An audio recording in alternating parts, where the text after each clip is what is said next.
Hello hello guys what's up. तो आज से मैं आपको जियोग्राफी, सिविक्स और हिस्ट्री के साथ साथ बायोलॉजी, फिज़िक्स एंड केमिस्ट्री के ऑनलाइन ट्यूटोरियल्स आपको दूंगा। तो मैं आपको ऑल चैप्टर का रिवीजन भी कराऊंगा, वो चैप्टर एक्सप्लेनेशन भी करूँगा। मेरे पास जो एक्स्ट्रा बुक्स है जैसे कि ओस्टवाल की, तो मैं आपको उसके भी डिटेल्स दूंगा और मैं आपको उसके पिक्स भी शेयर करूँगा, जिससे आपको वो बुक बाय करने की ज़रूरत नहीं पड़ेगी।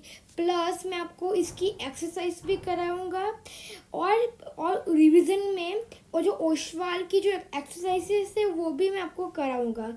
तो अगर आपने अभी तक मेरे चैनल सब्सक्राइब ना किया तो कर दीजिए। और क्लास 7 के लिए बहुत ही अच्छी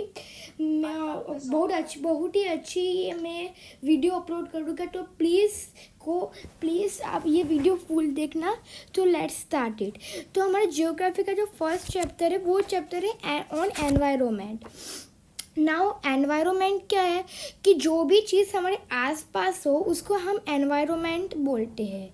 तो ये जो फुल एक पूरा पेज है उसके अंदर कुछ भी नहीं दिया, ओनली एंड ओनली एक लाइन ये पूरे पेज में इम्पॉर्टेंट है, वो है whatever you see in your environment said the teacher. It means so आप अपने जो सराउंडिंग में जो भी देखते हो वो एनवायरनमेंट है। इट मीन्स सो अगर आप कार्स भी देखोगे, ह्यूमंस देखोगे, प्लांट्स देखोगे, वो सारा एक एनवायरनमेंट है। तो ओनली दिस लाइन अगर आपको अंडरलाइन करनी हो तो आप यही लाइन अंडरलाइन कर दीजिए, whatever you see in your surrounding is the environment. और एनवायरनमेंट की डेफिनेशन है, environment is the surrounding that you are, ये मेरी that you are living in your surrounds. और sorry it's my mistake. Environment is all the thing that surrounds you, ये मेरी definition है। मैं आपको ओशवाल की डेफिनेशन देता हूँ। Wait for 2 minute only.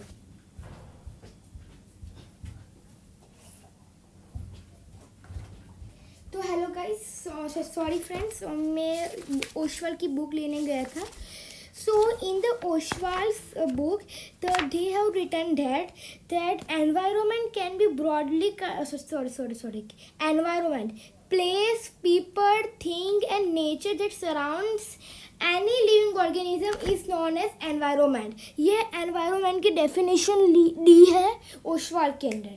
Okay, अब जो साइड में ये दिया है कि एनवायरनमेंट एक बहुत बेसिक लाइफ सपोर्टिंग थिंग है, उसके एक चीज़ है, उसके बिना कोई भी लिविंग ऑर्गेनिज्म धरती पे रह ही नहीं सकता। क्योंकि एनवायरनमेंट में जो सनलाइट, प्लांट्स एनिमल है एनवायरनमेंट के अंदर, जो एयर जो हमारे इतने इम्पोर्टेंट है, अगर हमको वो 2-3 मिनट्स के लिए मिले भी ना तो हम मर सकते हैं। पूरी अर्थ की पॉपुलेशन और पूरी अर्थ के लोग मर सकते हैं, क्योंकि आपको पता है जो एयर है वो इतनी इम्पोर्टेंट है, ऑक्सीजन भी इतनी इम्पोर्टेंट, अगर वो ही चली गई तो we can not stay on the earth. Okay, if we go ahead, अगर आपको ऐसा एक पूरा दिया है, you can see that here components of environment is written। it means so ये तीन जो चीज़ें हैं वो environment को constitute करती है, बनाती है। first is natural environment, that is the 4 spheres that you learn in the previous class, that is biosphere, lithosphere, atmosphere and hydrosphere। human made environment, जो human के द्वारा बनाने में आया है वो प्रकृति, वो environment। and third is humans, there is very classification among human like religion, educational and more other than it। okay, now have biotic and abiotic, these two are two components of the environment। biotic is the component that is the combination of microorganisms, animals and plants, all the living organism on the earth constitutes the biotic factor। okay, and abiotic factor is a factor that enable for enable biotic component to live on earth. Okay, complete. Now environment की जो definition Oswald में दी है वही यहाँ पे दी है कि place people think and nature that surrounds any living organism is called environment. Okay, अब एनवायरनमेंट ना कि ओनली नेचुरल एनवायरनमेंट है. एनवायरनमेंट एक पूरा कॉम्बिनेशन है और नेचर एनवायरनमेंट और ह्यूमन मेड एनवायरनमेंट का. ओके, ये पेज भी हमारा ख़त्म हुआ. जो हमें वर्ड ओरिजिन मीन्स हर एक इंग्लिश का वर्ड, नॉट हर एक, बहुत सारे इंग्लिश के वर्ड दूसरे लैंग्वेज से लिए गए हैं. जैसे आधे हिंदी, थोड़े हिंदी से लिए गए. More than half means more than half Latin, French, Greek और उन सब से लिए गए और एक्सेट्रा. तो एनवायरनमेंट एक फ्रेंच वर्ड है जो एनवायरो है. एनवायरो से एनवायरनमेंट बना है और उसका मतलब है नेबरहुड, आस पड़ोस. Okay, human environment reveals the activity creation and interaction among human being. Now human environment वो चीज़ें जो ह्यूमन के द्वारा होने वाली एक्टिविटीज़, क्रिएशन एंड इंटरेक्शन, इन सारी चीज़ों को ह्यूमन एनवायरनमेंट कहते हैं क्योंकि वो ह्यूमंस के द्वारा की जाती है. नाउ नेचुरल एनवायरनमेंट की ना जितने भी नेचर कॉन्स्टिट्यूशन है, जितने भी नेचुरल थिंग उसको नेचुरल एनवायरनमेंट कहने में आएगा.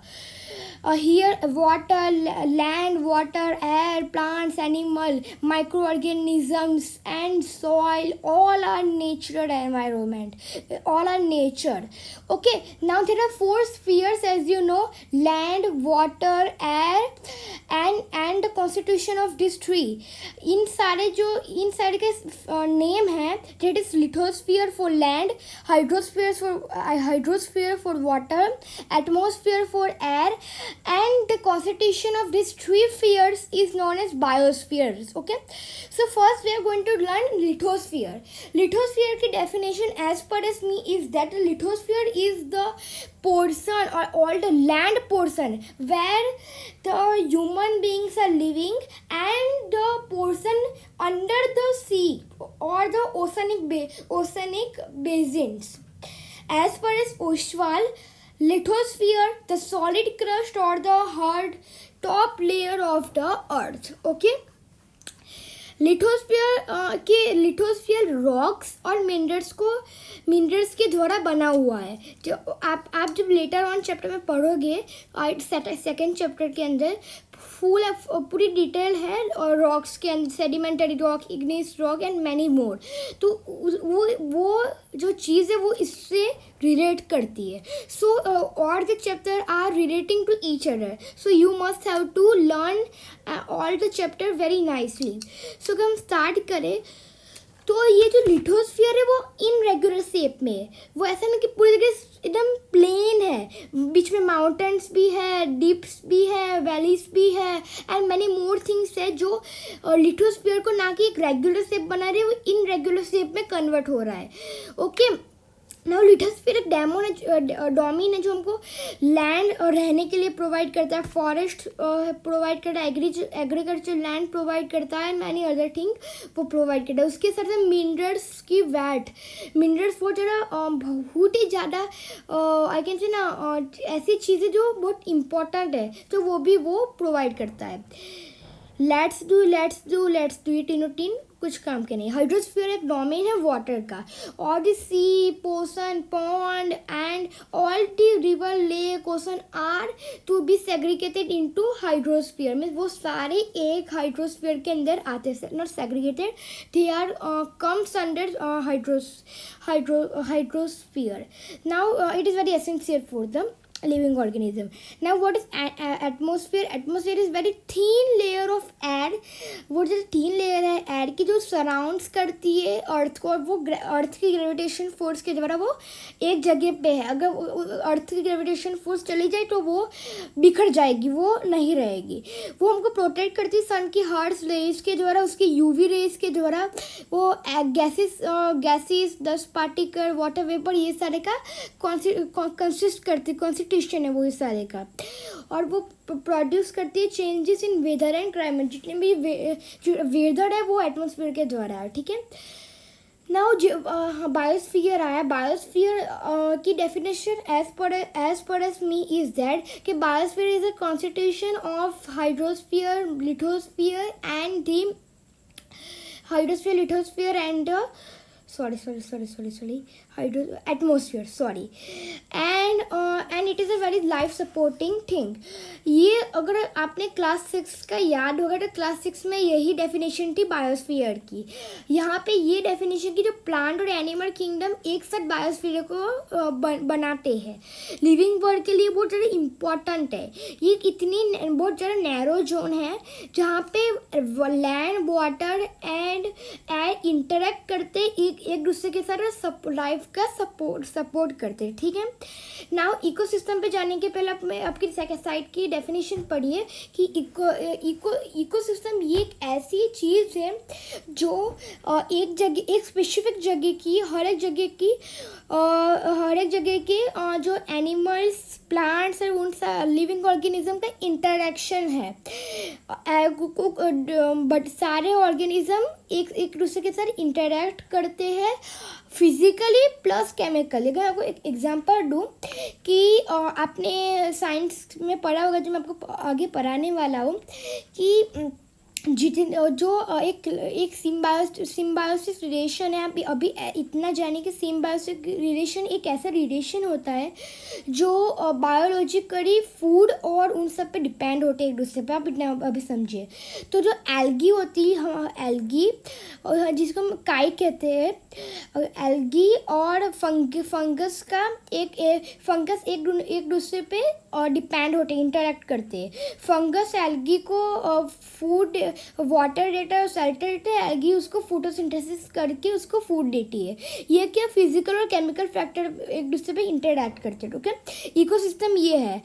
और इकोसिस्टम क्या है? All linked by transfer of energy in material. जैसे हमें एल्गी और दूसरे को एनर्जी दे रही है और वो जो फंगस उसको मटीरियल दे जाए, ओके। समझ में आ गए? बहुत से इकोसिस्टम होती है, जैसे हैवी रेन इकोसिस्टम और वो सब इकोसिस्टम होती है। इतने में ये दिया कि केरला में बहुत ज़्यादा हैवी बारिश होती है, डाउनपोर्स होते हैं। वहाँ पे प्लांटेशन, कोकोनट प्लांटेशन बहुत ज़्यादा होती है, ग्रीन फील्ड होती है। जैसलमेर के अंदर कीकर एंड सैंड पाया जाता है। आप ऐसे समय कीकर एक फ्रूट है, ओके। और ये साइड से मुझे जितना पता उतना मैंने आपको बोला है। तो वो वहाँ पे कोई भी इतने ज़्यादा एनिमल्स नहीं, वहाँ पे सिर्फ कैमल्स, ऐसे क्या रवि कह रहा है, ओके। सेड टू रवि, और ऐसा हीरा कह रही थी, ओके। तो हीरा सेज नॉट जस्ट कैमल्स। अगर आप वहाँ पे विजिट करोगे, वहाँ पे लिजर्ड्स भी हो गए, स्नेक्स भी हो गए, मैनी इंसेक्ट भी हो गए। तो Ravi wonder why do the animals, the vegetation and way people live vary from place to place. वो रवि बोलता है क्या सही में vegetation place to place differ करता है? तो आर थी और रिलेट टू ईच अदर, क्या एनिमल्स और ह्यूमन इकोसिस्टम में एक दूसरे से रिलेट करती, इंटरेक्ट करते हैं। तो और यहाँ पे ये है कि सारे एनिमल्स, प्लांट्स, ह्यूमन एक दूसरे पे डिपेंड होती अपने इमीडिएट सराउंडिंग से। ऐसा नहीं कि अगर आप कुल्लू मनाली जाके आए और अगर आप मुंबई में गए तो आप अभी भी ठंडे हो गए। आप अपने इमीडिएट सराउंडिंग से एडप्ट हो जाओगे, सराउंडिंग पे डिपेंड होते हो आप, ओके। बहुत सारी बार वो लोग इंटरडिपेंड होते हैं एक दूसरे के ऊपर।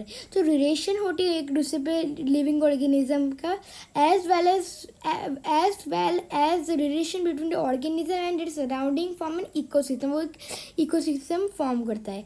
There are many ecosystem of grassland, desert, mountain, lake, river, etcetera etcetera etcetera. तो अगर हम ह्यूमन एनवायरनमेंट की बात आए, okay, what is human environment?